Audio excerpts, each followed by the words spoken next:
ನಮಸ್ಕಾರ ವೀಕ್ಷಕರೇ, ನ್ಯೂಸ್ ಫಾಸ್ಟ್ಗೆ ಸ್ವಾಗತ. ನಾನು ವಾಸುದೇವ್ ಮಾರ್ನಾಡ್. ಮೊದಲಿಗೆ ಹೆಡ್ಲೈನ್. ಸಚಿವ ಜಮೀರ್ ಅಹಮದ್ ಇಲಾಖೆಯಲ್ಲಿ ನಡೆದಿದೆಯಾ ಭಾರಿ ಗೋಲ್ಮಾಲ್.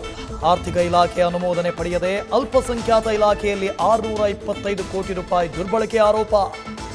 ಎಚ್ಡಿಕೆ ಆಪ್ತ ರಘುವರಿಂದ ಆರ್ಥಿಕ ಇಲಾಖೆಗೆ ಪತ್ರ. ಪರಿಶೀಲನೆ ನಡೆಸಿ ಕೈಗೊಂಡ ಕ್ರಮದ ಮಾಹಿತಿ ನೀಡಲು ಅಧೀನ ಕಾರ್ಯದರ್ಶಿ ಸೂಚನೆ.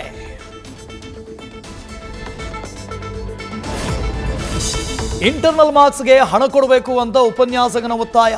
ದಾವಣಗೆರೆಯ RL ಕಾನೂನು ಕಾಲೇಜು ವಿದ್ಯಾರ್ಥಿ ಧವನ್ ಅನ್ನೋರಿಂದ ಆರೋಪ.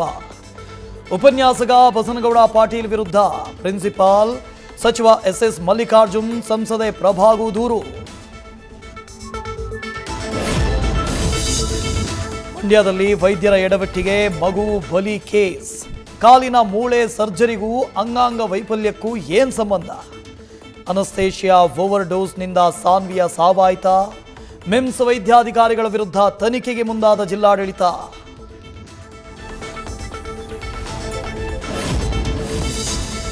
ಬೆಂಗಳೂರಿನಲ್ಲಿರೋ ಕೊಹ್ಲಿ ಮಾಲೀಕತ್ವದ ಪಬ್ ವಿರುದ್ಧ ಮತ್ತೊಂದು FIR.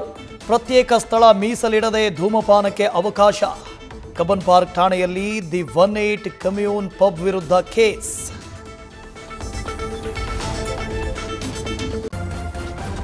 ನ್ಯೂಸ್ ಫಸ್ಟ್, ನಿರ್ಭೀತಿಯಿಂದ ನಿಮ್ಮ ಪರವಾಗಿ.